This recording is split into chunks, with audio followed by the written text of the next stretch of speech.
Salut tout le monde! J'espère que vous allez bien. Aujourd'hui, je vous présente mon tout premier vidéo, Premières impressions. Donc, vous allez savoir mes premières impressions sur des produits que je viens de me procurer et que je n'ai donc jamais testé auparavant.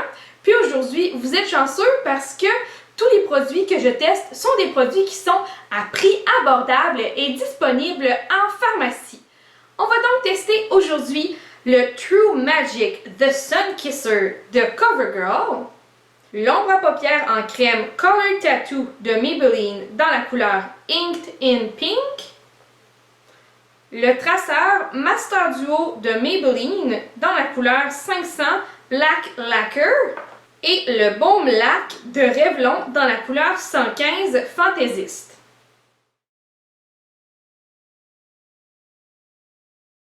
Le premier produit qu'on va tester aujourd'hui, c'est le baume bronzant de CoverGirl. Donc, quand on l'achète en pharmacie, il se présente comme ceci. On voit que j'ai choisi la couleur 110, baume douce texture. Puis, en arrière, on a les directives d'application et les ingrédients, comme à l'habitude. Puis, vous voyez, ils fournissent une petite éponge avec le tout. Donc, ça nous dit que c'est sans huile, non gras. Et ensuite, obtenez instantanément un éclat ensoleillé grâce au baume bronzant innovateur. Portez-le seul, sous ou sur le fond de teint pour un fini hâlé, doux, diaphane et d'apparence saine. Aujourd'hui, on va l'essayer par-dessus le fond de teint parce que je veux voir comment il se compare à mon fameux bronzer en crème de chez NARS que vous avez probablement déjà vu dans bon nombre de mes vidéos, dont celui avec ma maman et ma routine de fond de teint. Si vous voulez voir comment il s'applique, vous allez voir ces vidéos-là. C'est juste moi que ça fait tout le temps ça. Genre le derrière d'école. Mais pas là.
Moi, personnellement, entre les deux, j'ai préféré le pinceau pour la facilité d'application, puisque j'ai pu vraiment atteindre les zones que je voulais, comparé à l'éponge qui est assez grosse.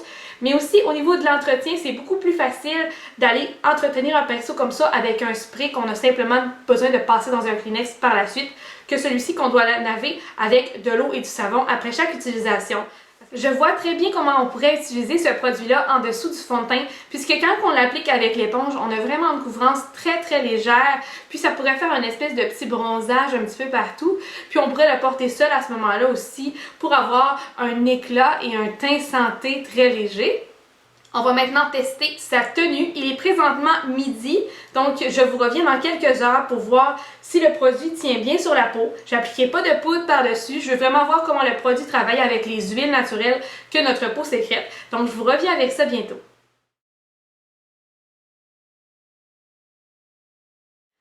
Le deuxième produit qu'on va tester aujourd'hui, c'est le Color Tattoo de Maybelline dans la couleur Ink Pink. Donc, comme vous pouvez voir, c'est un petit rosé métallique. On va tester l'application. Comme je vous disais, moi j'ai besoin d'appliquer une base avant d'utiliser un produit en crème. Aujourd'hui, j'ai utilisé la base haute définition de NYX. D'un côté, je vais appliquer mon Color Tattoo avec mes doigts et de l'autre côté avec un pinceau duo fibre. Donc ces pinceaux-là sont parfaits pour travailler avec les produits en crème.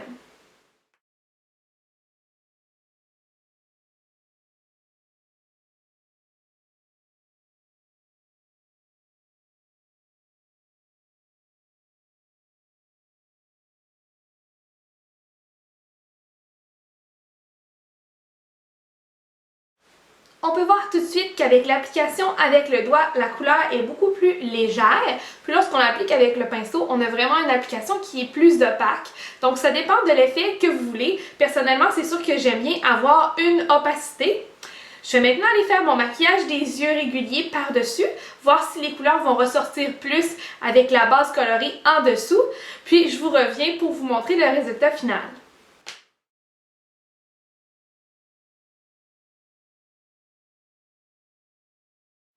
Donc, comme vous pouvez voir, les couleurs rosées ressortent vraiment lorsqu'on utilise cette ombre à paupières en crème en dessous. Puis c'est un truc que vous pouvez aussi appliquer avec n'importe quelle ombre à paupières en crème que vous avez déjà à la maison. Donc par exemple, vous avez une ombre à paupières en crème de couleur bleutée, vous appliquez un bleu par-dessus, vous allez voir, le bleu va être vraiment intense. Donc petit truc rapide.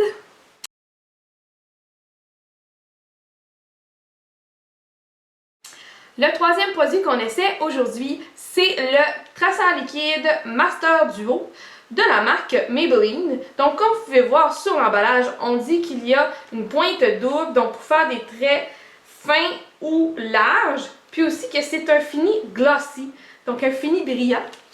Et j'ai bien hâte de voir s'il reste brillant parce que j'adore les eyeliners liquides qui ont un fini style cuir verni.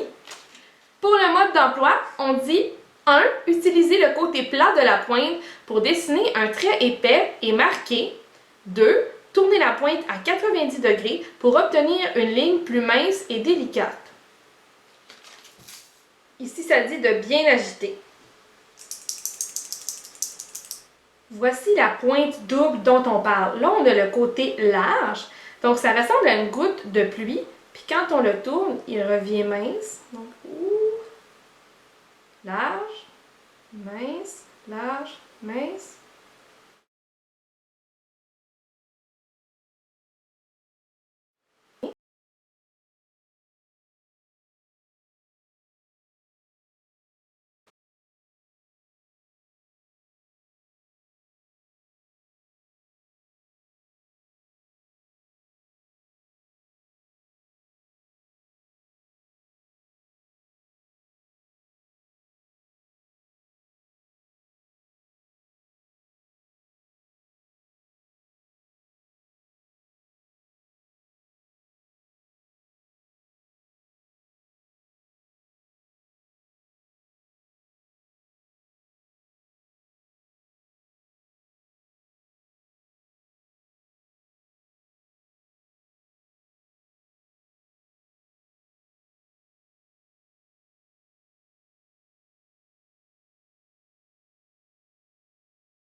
Pour ce qui est de l'application, je vous dirais que ça prend de la pratique parce que mon premier trait était vraiment pas beau. Mon deuxième, je l'ai un petit peu mieux réussi. En fait, le défi, c'est vraiment de s'adapter au nouveau style de pointe. Donc, qui est vraiment comme une bulle, puis ensuite une tige. Parce que lorsqu'on essaie de faire un trait plus mince, à ce moment-là, la petite bulle va comme pogner entre les racines des cils et c'est assez difficile à travailler. Mais avec le temps, je pense que je vais m'en sortir quand même assez bien. Maintenant, on va attendre que l'eyeliner sèche, voir s'il sèche avec un fini mat ou un fini lustré comme il le promettait sur l'emballage.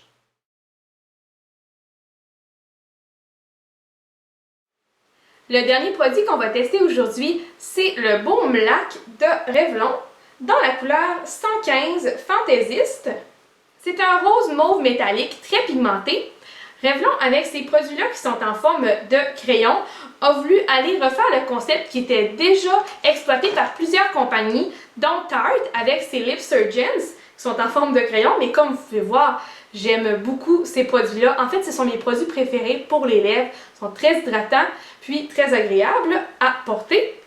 Clinique aussi a ses petits Chubby Sticks, ça c'est un mini format et plusieurs autres ont déjà ces produits-là sur le marché.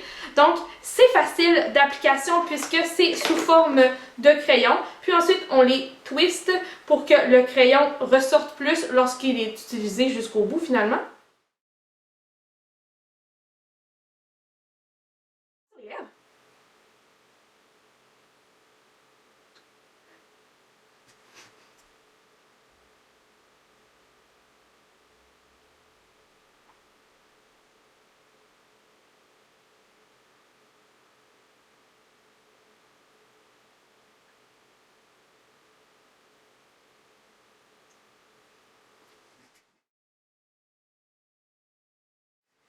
Tout de suite, on voit qu'il est très pigmenté sur les lèvres. Ça a bien sûr une texture baume et on se sent très hydraté, donc très confortable pour l'hiver. Puis je dois mentionner qu'on a une petite odeur de menthe lorsqu'on l'applique. C'est également présent chez les Lip Surgeons de Tarte, mais je vous dirais que ceux de Tarte sentent beaucoup plus que ceux de Revlon. Je ne sais pas si c'est une différence au niveau des ingrédients, mais on va maintenant tester la longévité du produit. Donc, on va attendre quelques heures, puis je vous reviens pour vous mettre à jour sur la tenue de ce produit-là.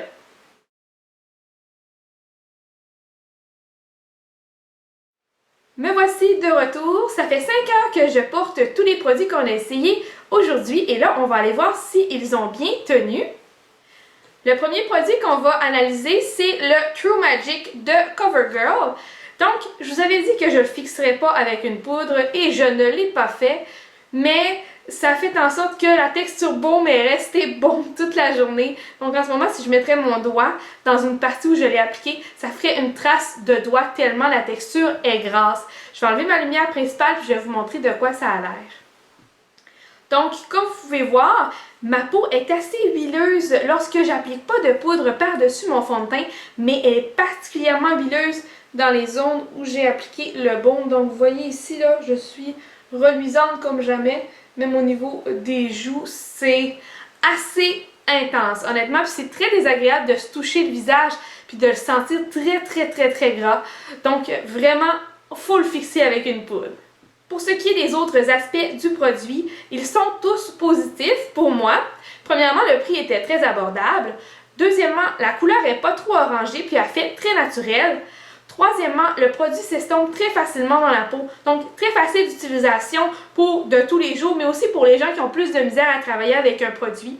C'est pas quelque chose qui est opaque, contrairement à mon bronzer en crème de chez Nars dont je vous avais parlé. Il se compare pas vraiment, mais pour une utilisation de tous les jours, moi j'irais définitivement avec le True Magic. Le deuxième produit qu'on a testé aujourd'hui, c'est le Color Tattoo de Maybelline. Comme vous pouvez voir, il n'y a pas de petit pli de gras qui s'est formé au niveau du creux. Donc je suis très satisfaite. Mais en fait, je ne suis pas surprise puisque les produits Color Tattoo de Maybelline sont des ombres à paupières en crème qui performent très bien. Je les recommande à tout le monde, peu importe la couleur. Ils sont toujours très performants, tiennent très longtemps, font ressortir les couleurs. C'est sûr que le troisième produit qu'on a testé, c'est le Master Duo de Maybelline. Donc l'eyeliner avec le petit embout qu'on avait de la misère à maîtriser. Comme vous pouvez voir, le fini est resté lustré. Puis je suis très contente parce qu'on voit que ça n'a vraiment pas coulé dans les coins. Donc très agréable, longue tenue. Comme je vous avais dit, j'apprécie la couleur et l'effet de ce eyeliner-là. Donc définitivement, il va faire partie des produits que je vais pouvoir utiliser de tous les jours. Le dernier produit qu'on a testé, c'est le baume lac de Revlon. Je lui ai fait vivre à peu près toutes les épreuves qu'un rouge à lèvres peut vivre dans une journée. Donc j'ai bu de l'eau, j'ai mangé à plusieurs reprises, j'ai parlé au téléphone pendant une demi-heure. Donc c'est sûr qu'il n'a pas tenu la route. On voit qu'il y a un fond de couleur très léger, mais c'est tout. Après, je vous dirais 1h30 déjà là, il s'était pas mal estompé. C'est plus un baume qui apporte un confort et une opacité de couleur pendant 1 ou 2 heures. Puis après ça, s'estompe. Ce n'est pas un produit d'ailleurs qui nous promet 8 heures de tenue. Ce n'est pas marqué nulle part que c'est quelque chose qui doit tenir toute la journée. Puis si c'est ça que vous recherchez, à ce moment-là, vous êtes mieux de regarder avec des rouges à lèvres liquides ou autre chose qui va vraiment tenir plus longtemps. Donc voilà qui termine ma première vidéo, première impression. J'espère que vous avez aimé mon nouveau genre de vidéo. Puis aussi, si vous avez aimé ça, vous pouvez me laisser des suggestions dans les commentaires si vous avez un produit en particulier que vous aimeriez que je teste. Aussi, si vous avez n'importe quelle autre suggestion, que ce soit un look d'une célébrité, un tutoriel pour un maquillage en particulier, n'importe quoi, vous pouvez me le laisser en suggestion dans les commentaires ou sur ma page Facebook. C'est facebook.com/glamour maquillage. Sur ce, j'espère que vous allez passer une très belle journée. Moi, j'ai très hâte d'accoucher et on se revoit bientôt pour une vidéo de glamour maquillage. Bye! Donc, voilà de quoi j'ai l'air à 39 semaines et 3 jours. Comme vous pouvez vous douter, j'ai très hâte d'accoucher. Ça s'en vient. Sûrement, la prochaine vidéo que je vais faire, je serai plus enceinte, je l'espère beaucoup beaucoup. Mais sur ça, je vous souhaite une bonne fin de journée puis on se revoit bientôt. Bye!